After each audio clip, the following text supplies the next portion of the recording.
Hola amigos, amigas, bienvenidos a otra mirada. Aquí este es su programa del Ecuador Today. Hoy tenemos como invitado a Carlos Rabascal, él es precandidato a la presidencia de la República. Ustedes ya lo conocen.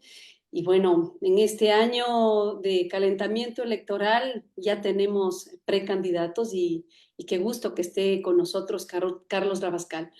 Bueno, ustedes saben, ya hemos iniciado este espacio donde vamos a hacer entrevistas. Esperamos que a varios precandidatos con quienes nos podamos sentir un poquito más cercanos desde la izquierda, desde los movimientos sociales.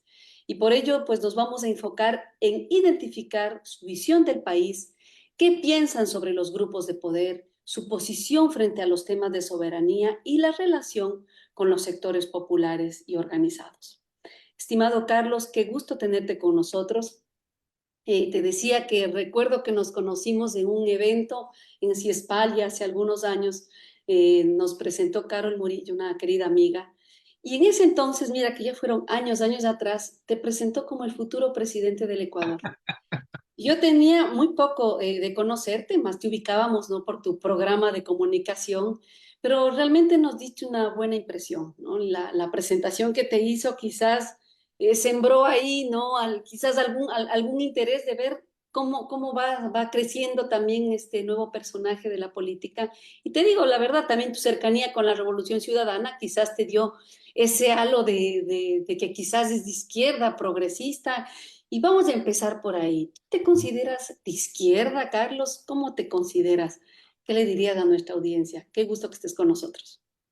No, primero, gracias a ti, Verónica, por esta gentil invitación. Y sí, en efecto, me has hecho navegar en el tiempo para atrás. Y creo que esa Sí. reunión, o cuando nos encontramos, fue en el 2020. Seguro, tiene que haber sido previo a la pandemia, o finales del 2019 o Previo a 2020. la pandemia. Sí, sí, Sí, sí. Incluso un poquito correcto. antes. Así es, te digo que Sí, ya te auguraban presidente, porque decía, no, ese siempre ha estado ahí un pensamiento de Carlos, y así te presentó, y bueno, mira que ahora sí, estás, veamos cómo sí. se ven las cosas, pero quizás podría ser el próximo presidente del país. Bueno, vamos a ver, piano, piano, paso, paso. Ya, no, Y la generosidad siempre de Carol Murillo, que para mí es más que una amiga, una hermana, a quien quiero muchísimo realmente. Bueno, tú me preguntabas si me considero de izquierda o ujú. cómo me ubico dentro de este tablero de la política nacional, ¿no? Independientemente de que las ideologías trascienden las fronteras. A ver, yo me considero un hombre progresista. Yo me considero un hombre progresista, del centro para la izquierda.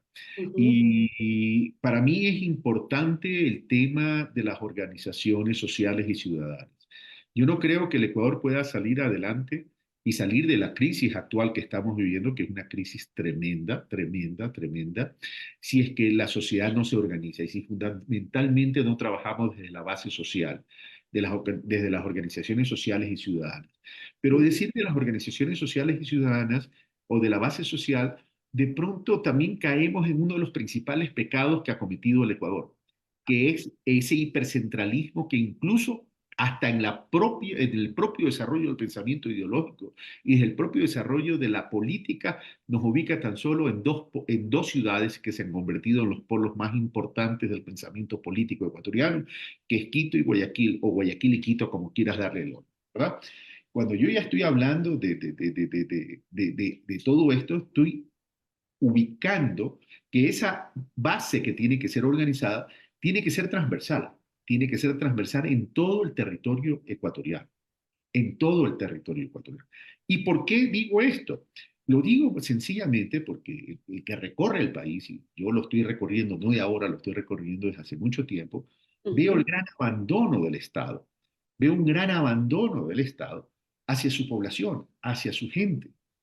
Y entonces la clase política ubicada dentro de ese hipercentralismo, casualmente por la existencia de ese hipercentralismo en la administración pública y del pensamiento, no entra a modelos redistributivos de la riqueza. ¿Y privilegia qué? Privilegia es la acumulación de la riqueza. Es un Ujú. sistema de acumulación de la riqueza. Que de Entonces, alguna manera ha sido un tema que le preocupa a la izquierda tradicionalmente, ¿no? Este es tema que de no la es desigualdad, el tema de la libertad, correcto. que realmente va unido, ¿no? No se podría hablar de libertad o no se podría hablar de justicia social cuando seguimos con estos círculos, ¿no es cierto?, que permiten esa reproducción de esa desigualdad de la que hablas, ¿no? Y quizás eso es lo que nos caracteriza a la izquierda, ¿no? Plantear claramente cuáles son esas soluciones y esas contradicciones. Correcto. Es decir, es tanto el progresismo, como lo quieras definir, y tanto la izquierda, tiene que comenzar a trabajar en una nueva conceptualización de las propuestas a partir del pensamiento ideológico.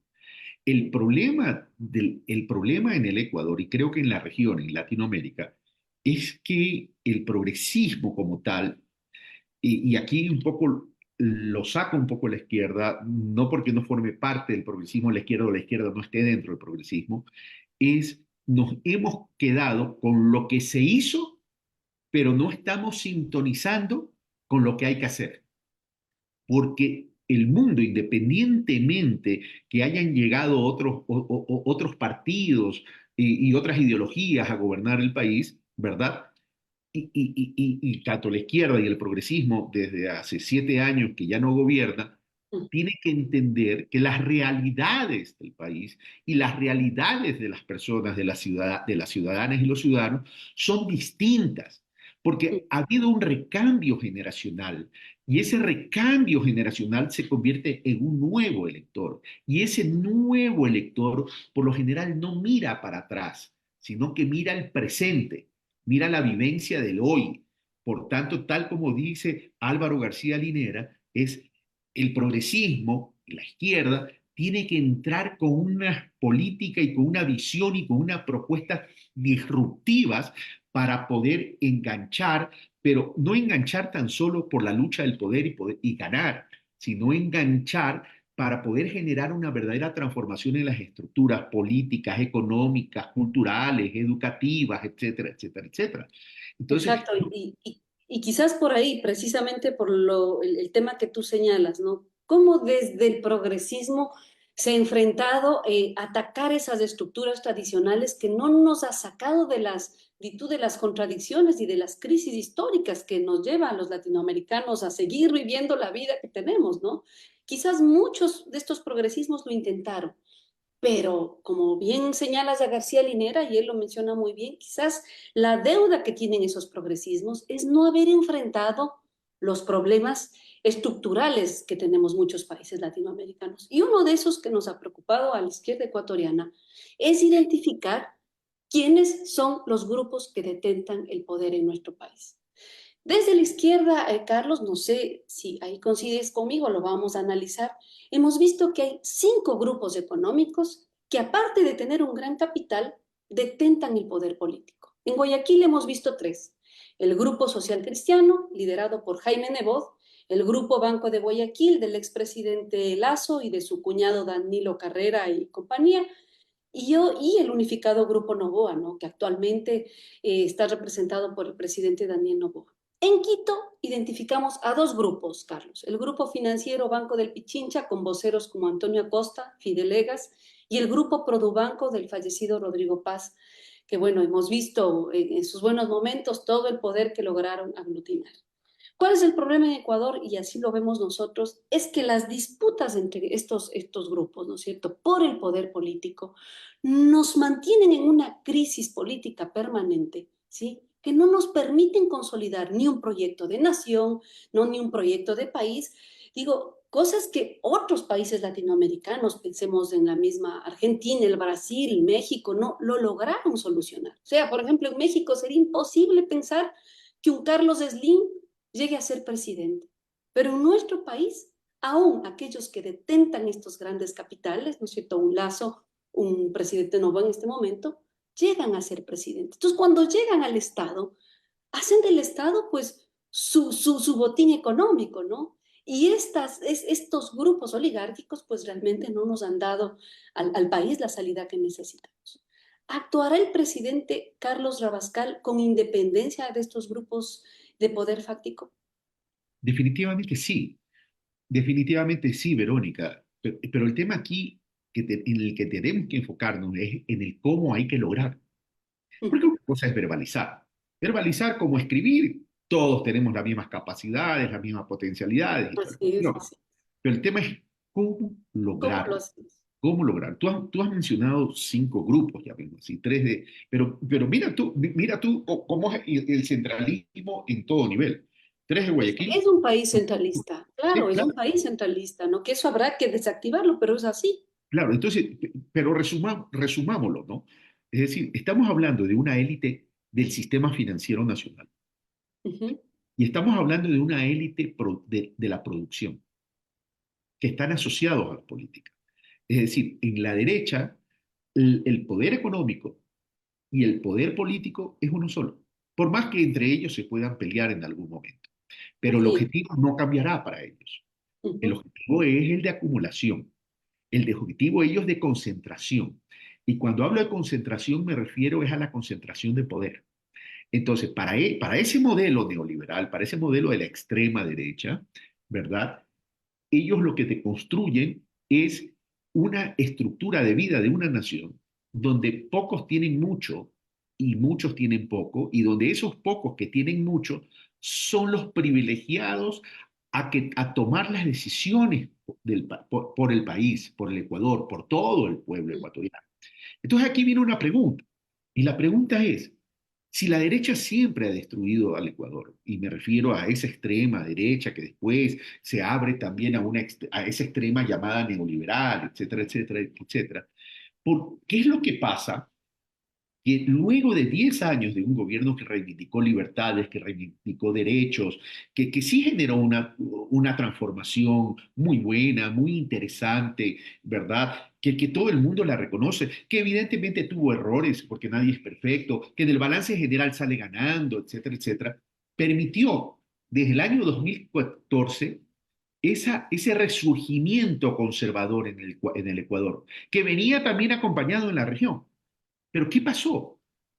A ver, que se lo vio. Que lo veíamos venir. Pero ¿qué pasó? ¿Qué pasó?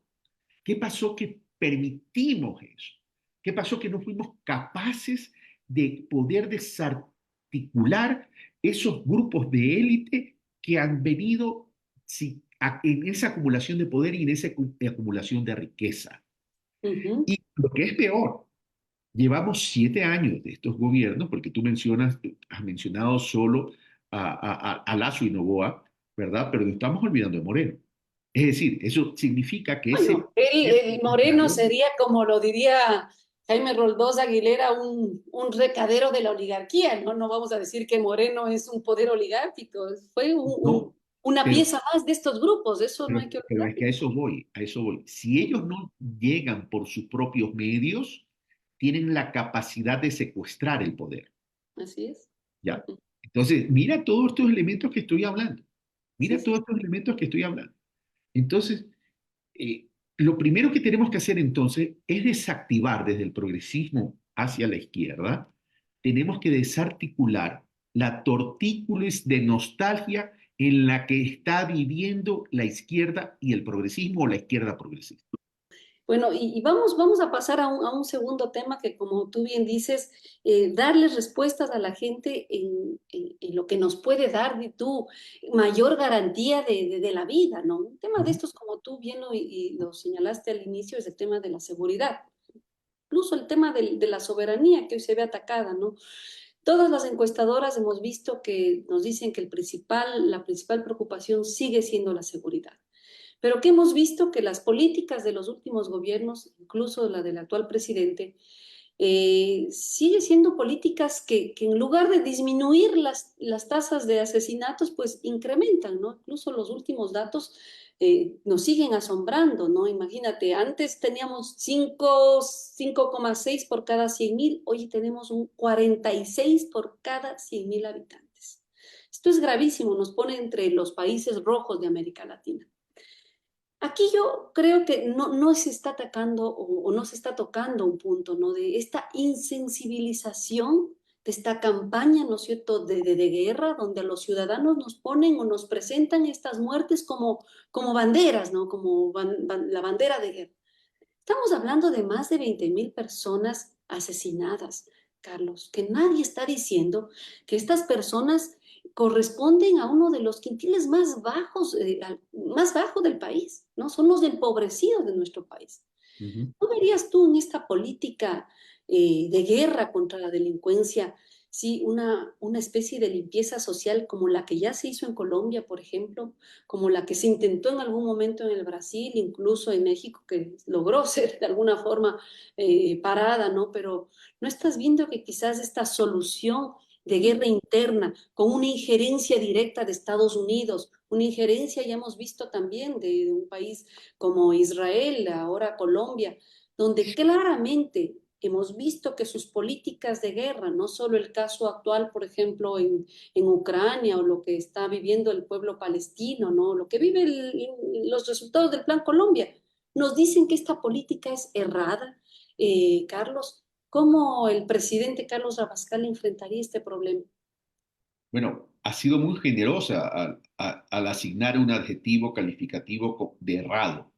Más que errado, que sí lo es peligroso, Exacto, es exacto. peligroso, es Ujú, peligroso. A ver, vimos lo que ha pasado en Colombia. Para poner un ejemplo puntual, Colombia. Eh, y vimos que cuando entras en esta política de militarización, comienzan a fabricarse falsos positivos que a pretexto de mostrar resultados efectivos, entre comillas, en términos de pacificación o en términos de ir capturando a lo que se suele decir el terrorismo, el narcotráfico, etcétera, etcétera, ujú, vas creando, vas creando un ambiente de asociaciones mentales la que se deriva en la construcción de percepción. Y ujú. esa construcción de percepciones que trata de incidir en el pensamiento para lograr una asociación, para ir excluyendo poco a poco a otra alternativa ideológica, es que a la izquierda y al progresismo los comienzan a asociar con, con actividades irregulares, llámese narcotráfico, llámese microtráfico, llámese corrupción. Ujú. Sí, Y han sí, tenido éxito, relativamente han tenido éxito. claro, porque ahora esa es su política de Claro, gobierno. Ujú, claro. Entonces, comienzas a crear esta política de temores que decir lo contrario te convierte en terrorista.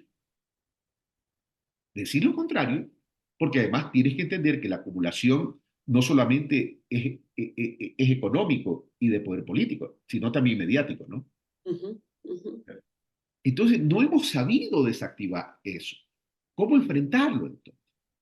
Y esto hay que enfrentarlo con mucha inteligencia estratégica. El problema es que yo veo que desde el progresismo y desde la izquierda no se controla el carácter. Hay que forjar el carácter ideológico para controlar el temperamento.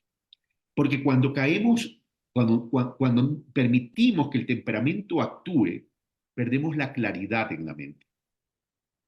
Y entonces entramos a una pelea absurda cuando lo que tenemos que hacer es acciones inteligentes y estratégicas.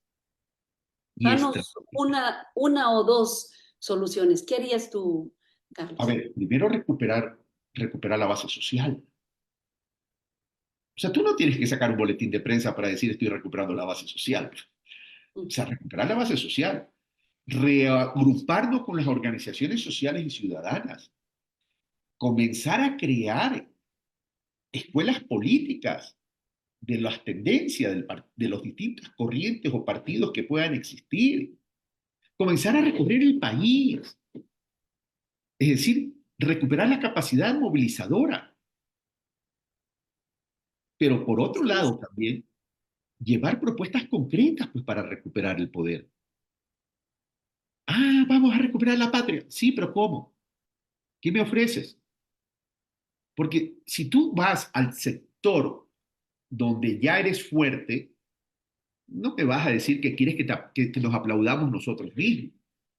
Tenemos que ir a los sectores donde hemos perdido penetración. Tenemos que ir a los sectores donde hemos perdido la credibilidad en términos que nos perciban capaces de mejorar la calidad de vida de ellos. A ellos que tenemos que hablar. Porque si Ujú. nosotros solamente nos seguimos hablando de nosotros mismos, ¿qué vamos a cambiar? Sí, podemos cambiar algo porque vamos a envejecer nomás, pero no Así estamos es. generando ese sujeto político ciudadano dentro de la tendencia. Tú ¿Y qué? decías algo interesante, ¿no? Hablabas de cómo esto no funcionó ya en Colombia, pero es interesante el caso de Medellín en Colombia, ¿no? Ujú, A diferencia de la política general que se hizo, por ejemplo, con un gobierno como el de Uribe, ¿no? Que vimos los fracasos ya como política de gobierno. Te cuento rapidísimo, yo hice mi tesis comparé tanto Medellín, Guayaquil y comparé Santa Cruz de la Sierra, ¿no? Comparé cómo trabajan las élites económicas en función de la democracia. Y en el tema Medellín me encontré con algo increíble e interesante porque, claro, los años más duros, los años 90, cuando parecía que ya Medellín no tenía salida, hubo todo un compromiso, no solamente de la clase política, sino principalmente de la clase económica en Medellín por recuperar su ciudad. correcto. Fue un converger de decir, bueno, de aquí no nos vamos. No era Mm. sacar nuestra plata afuera, decían, bueno, así en las entrevistas, era tratar de traer el capital. Y lo primero que hicieron, como tú señalabas, era recuperar el tejido social de Medellín. Es impresionante programas como Medellín la más educada, Medellín la ciudad del arte, Medellín la ciudad del libro. Bueno, tienen incluso una especie de como ciudad tech, ¿no? Ahora ya muy avanzada, en los años que yo hice la tesis estaba aún avanzando todo el proyecto, ¿no?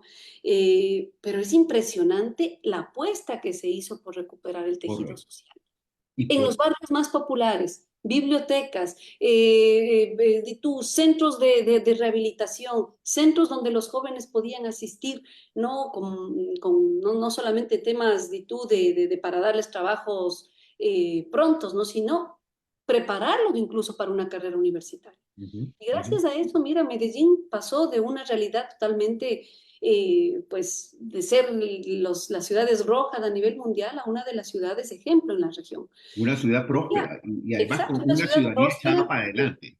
exactamente, una ciudad que yo creo que se podría aprender.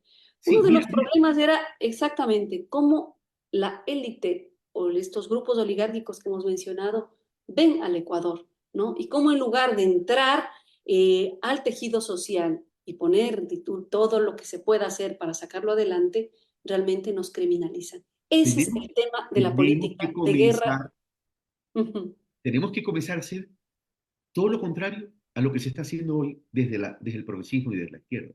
Tenemos que construir comunidad. A ver, mira, tú me preguntabas, Carlos Rabascal, eventualmente presidente de la República, ¿qué haría para poder recuperar ese tejido social y que cree también conciencia ideológica en el sentido, este modelo es el que nos sirve, porque allá tenemos que ir, ¿verdad? Este es el modelo que nos sirve, crear los elementos diferenciadores entre un modelo progresista donde busca el bienestar de la sociedad, donde busca la igualdad de oportunidades, donde busca la equidad no solo para las personas, sino también a través de los territorios, para dejar crear esos elementos diferenciadores con la derecha, es, a ver, decimos que vamos a salir del hipercentralismo, ¿ok? Salgamos pues del ordenamiento territorial que tenemos hoy en día del Ecuador. Vamos a las regiones autonómicas descentralizadas al amparo de un Estado unitario, pero desconcentramos el poder político, y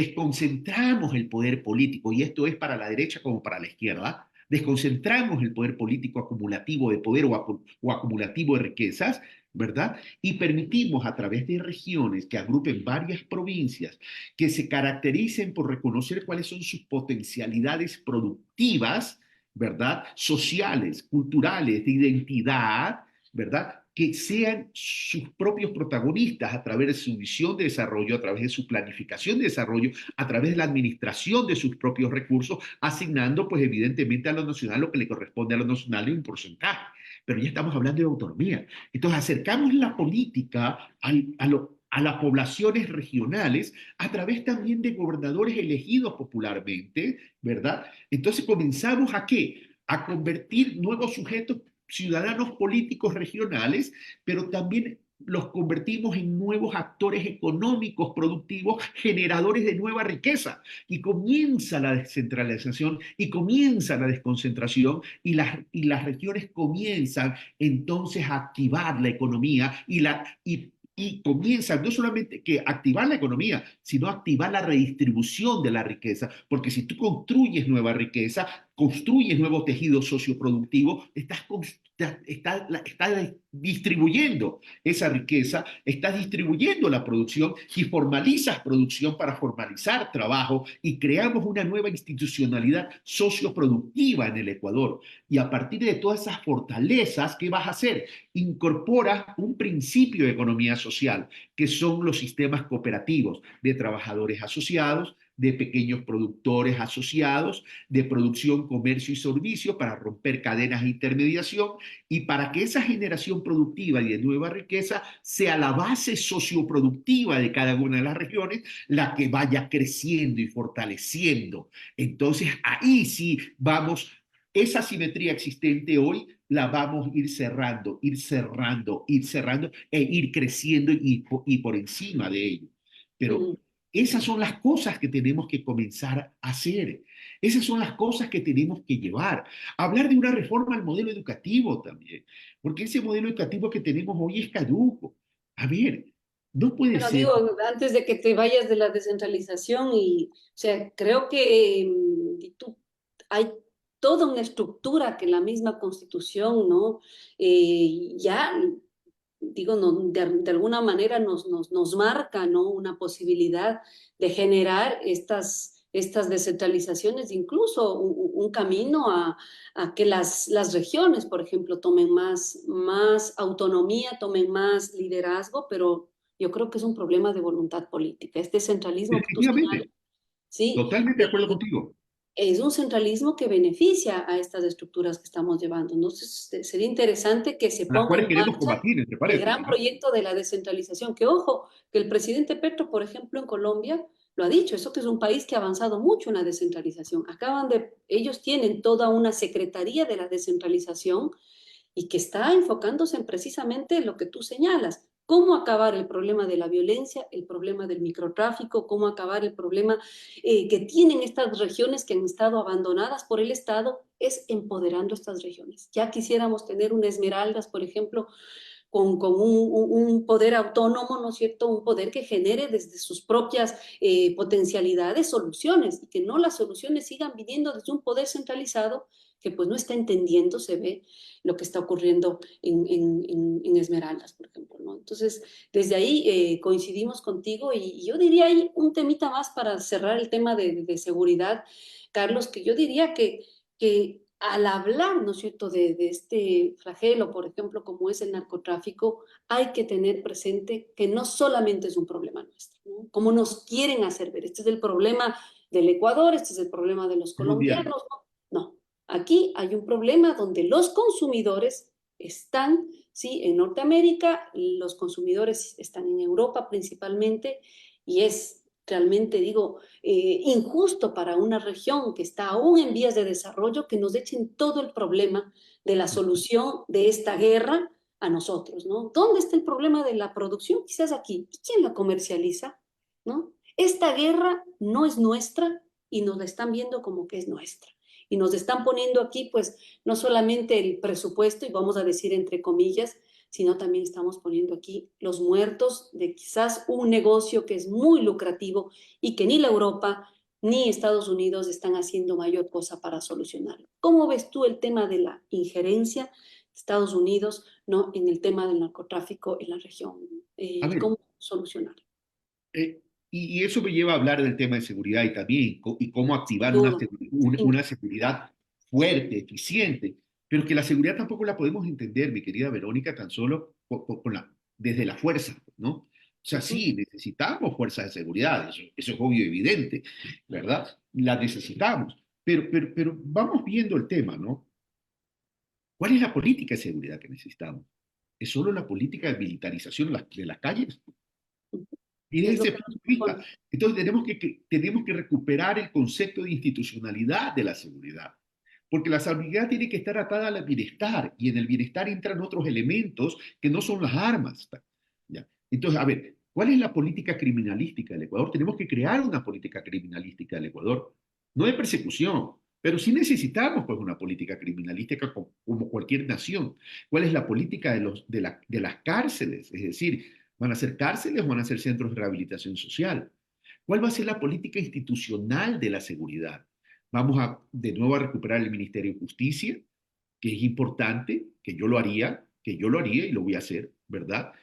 Hay que separar el Ministerio del Interior del Ministerio de la Política, pues es absurdo. Es decir, tú no puedes tener a la política manejando la seguridad, porque eso se presta también para persecución, que es lo que hemos venido hablando, para generar un maquillaje que cree percepciones equivocadas. Tienes que separar. Y eso le costó la cabeza a dos ministros, ¿no? Hacer esas. Correcto. Entonces, tienes que comenzar a trabajar en eso. ¿Cuál es la política de inversión en la seguridad desde todo este tema? ¿Por qué los militares están en la calle? Porque la policía nunca funcionó. Entonces, ¿vamos a seguir con un concepto de policía militarizada o vamos a cambiar a una estructura policial civil, nacional y territorial al amparo de las regiones autonómicas descentralizadas o un mixto? ¿Qué vamos a hacer con eso? Tenemos que comenzar a trabajar profundamente en todo aquello, De ahí pero el presidente Petro, Carlos, ha dicho una política regional ligado a la seguridad y ligado al tema de resolución del narcotráfico. ¿Tú estarías dispuesto a unirte a esa que propuesta? hay que liderar eso, pues. Es que no solamente a unirme, Así es. el Ecuador tiene que liderar eso. A ver, el país no es Sí. el Ecuador ni siquiera es un país productor de la droga. El país Exacto. no es Somos un país. productor, somos un país de Sí, paso. sí. Pero también ahí tenemos que establecer una culpa, porque el Ecuador no es un país, antes decíamos el Ecuador no es una isla de paz, ya no es una isla de paz, pero tampoco no es una isla que está aislada del mundo. Entonces, entre el 2020 y el 2021, la producción de cocaína, de hectáreas de cocaína en Colombia creció un 43%, ¿verdad? Y el 60% de la producción de cocaína, ¿dónde está? En el departamento de Nariño. Pues, ¿y por dónde nos entra a nosotros? De Putumayo a Sucumbío, de Sucumbío a Los Ríos y Los Ríos, a Esmeraldas, Guayas y Manabí. ¿Ya? Entonces, ya se veía venir, pero no hicimos nada. ¿Por qué? ¿Por ineptitud, negligencia o por complicidad en el negocio? Ujú. ¿Sí? Entonces tenemos que comenzar, pero no nos podemos quedar tan solo en esta seguridad armada. Entonces, ¿qué tenemos que hacer para complementar la política de seguridad? Es articular con los gobiernos autónomos descentralizados o con las regiones que proponemos nosotros, autonómicas descentralizadas. ¿Para qué? Para ocupar espacio público. Esto es como la ley de la física, mi querida Verónica. Si tú no ocupas el espacio público, un Alguien te lo pasillo, ocupa. Alguien te lo ocupa. alguien te lo ocupa, pues, y el problema es que el que te lo ocupa, ya sabemos de dónde viene. Entonces Ujú. tienes que ocupar el espacio público. Entonces tienes que articular gobierno central con los gobiernos regionales, ¿verdad? Para que en esa ocupación de espacios públicos, ¿qué lleves? ¿Qué lleves? Llevas política económica, política productiva, economía social y solidaria, educación, educación intermedia, educación técnica, tecnológica, educación institutos de la economía social y solidaria, incorpora sistemas cooperativos dentro de los espacios públicos para que también se muevan dentro de lo urbano el tema de la economía, el tema de la producción, el tema del trabajo. Y ahí podemos crear una política pública porque no hay nación que no haya llegado al desarrollo sin política pública. Y necesitamos políticas públicas que se derive de una política de Estado. Sectorizamos las ciudades para que distintos barrios se incorporen a esos sectores, llevando también centros de desarrollo integral familiar, centros de desarrollo integral social, si se quiere. Entonces llevas cultura a partir de la identidad para generar sentido de pertenencia, pero llevas también cultura a partir del arte porque esas sensibilidades se derivan de las identidades en un país tan diverso como el nuestro. Pero adicionalmente a eso, llevas a escuelas de inglés y de mandarín, del idioma, de los idiomas ancestrales que quieras. ¿Por qué inglés y mandarín? Porque tienes que generar también, darles herramientas de computación, de informática, para darles herramientas a los chicos, a los jóvenes. Bibliotecas, como ponías el ejemplo en Medellín. Entonces estás ocupando los espacios públicos, llevas el deporte, ligas barriales, en los intercolegiales. Entonces, ahí sí estás incorporando a la ciudadanía en los distintos niveles etarios a efectos de qué? A efectos que sientan su país, a efectos que sientan su ciudad, a efectos que sientan su provincia, su región. Entonces ya eso es otra cosa. Estamos Mm, creando sujetos ciudadanos políticos porque comienzan a apreciar la vida, comienzan a apreciar su terruño, comienzan a apreciar sus oportunidades. Eso nos falta. Dejar de hablar en abstracto de la economía para aterrizarla en la cotidianidad de la vida de la gente. interesante, Carlos. Y ahí te pregunto, vamos ya cerrando, porque seguro tienes una agenda apretada el día de hoy, me decía tu equipo. Eh, con toda esta propuesta que nos haces, ¿cómo encajaría esta consulta popular que nos está presentando el presidente Novo? Ya la izquierda, las organizaciones sociales le ha dicho, le vamos a decir no a esta consulta, porque no le está resolviendo estos problemas de los que tú estás hablando, Carlos. No le está dando las soluciones, sí, que nos den por lo menos esta posibilidad de vivir dignamente, sí, y que nos resuelva temas de trabajo, sí, temas de educación, temas de volver a recuperar el tejido social. ¿Cómo evalúa Esta Carlos consulta, Abascal la esta consulta consulta, popular y cuál es esta tu consulta, posición? esta consulta popular es Ujú, peligrosa. ujú. Mira, el trabajo por horas es seguir precarizando, cuando lo que tenemos que hacer es cambiar los modelos de producción a través de sistemas cooperativos y ahí formalizas producción, formalizas, porque conviertes ¿qué? Conviertes al ciudadano que entra al sistema cooperativo en socio, trabajador y propietario. Eso ya es otra cosa, pero el trabajo por hora ya lo vivimos en el Ecuador, perdona. Sí, es. Eso va a precarizar, va a Y precarizar. ha Me decía, precarizado aún más al trabajador. sí, Ujú. pues, alguien me decía, pero en Estados Unidos pagan 8 horas a la hora, $16 la hora. Sí, pero aquí te quieren pagar $2 la hora, pues. Así es. Sí, pues. O sea, ¿y dónde dónde está el tema de seguridad social? ¿Dónde están los otros temas, verdad? Pero por otro Sí. lado, volver al CIADI. Imagínate lo que eso implica. ¿Sabe lo que le puede significar a eso? Juicios al Ecuador que están ahí esperando que volvamos al CIADI para activar los juicios. Cuando el riesgo, y esto ni siquiera lo digo yo, lo dijo el diario El Expreso o El Universo hace poco, el riesgo son de 57.000 millones de dólares. Entonces, a ver, uno no se puede negar al instrumento constitucional llamado consulta popular, porque eso es Mm, constitucional y claro. eso es un elemento de participación ciudadana. Lo que yo estoy en contra es que utilicen ese instrumento constitucional para alcanzar cierto grado de legitimidad, pero perjudicando al propio pueblo ecuatoriano. O sea, yo no puedo estar de acuerdo con eso. No puedo estar de acuerdo, Verónica. Aquí ya es Muchísimas hora que gracias. comencemos a hablar de un Ecuador en serio. Sí, Es hora que comencemos a hablar de es una momento. política en serio, en una Ujú. política responsable, que respete las distintas ideas y que la confrontación sea en base a las argumentaciones de un debate, más no en base a la descalificación. Porque a la interna de la propia izquierda y del propio progresismo, tú ves cómo nos descalificamos con una facilidad del carajo. Perdóname la expresión. Eso ya no puede seguir. Ya no puede seguir. Nadie es el dueño de la verdad absoluta. Si la idea está para discutirse, para desarrollarlas. ¿Por qué tenemos miedo a eso? Yo mismo ahora, por ser precandidato, no tienes idea de la cantidad de ataques que vienen de la misma izquierda y del mismo progresismo que tengo. Pero bueno, júntate con otros espacios, Carlos, que el progresismo, como tú bien has dicho, pues es una de las tantas propuestas políticas que hay dentro de los que nos consideramos defensores de los derechos humanos, defensores de nuestra constitución, defensores del sentido de patria, que yo creo que como tú lo has dicho, eso es lo que hoy necesitamos. Ujú. El sentido de patria debe volvernos a Sí, unir en claro. función de recuperar nuestro país. Perdón. Porque este país es un país de paz, Carlos, y nos han arrebatado la paz, ¿sí? En nombre de los intereses de unos cuantos. Y esos unos cuantos, como tú bien dices, están en varios puntos del escenario político, del escenario económico.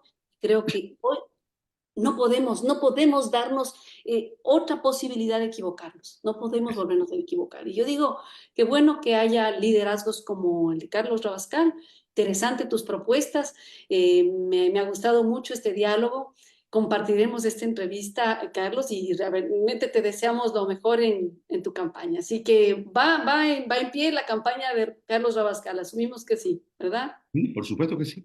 Va en pie, va firme. Tú has Va dicho firme, algo clave, recuperar el sentido de patria, porque el sentido de patria está acá. así Pero es. para que el sentido de patria también tenga éxito, debe estar acá, en la inteligencia, en En el la control estrategia. social, para construir tejido social. Y también otra cosa, puede sonar muy materialista lo que voy a decir, pero tengo que decirlo, en el bolsillo de los presupuestos familiares. Porque cuando las familias ecuatorianas no tienen dinero en sus bolsillos, sucede lo que sucede ahora. Suceden los Lazos, suceden los Novoa y sucederán otros iguales o peores. Entonces también tenemos que pensar en el bienestar no solo social de las personas, sino en el bienestar material de las personas. Por eso que el sistema cooperativo es potente. Como funciona, tú estás en Europa, como funciona en Europa, en muchos casos, Italia, Francia, España, ¿verdad?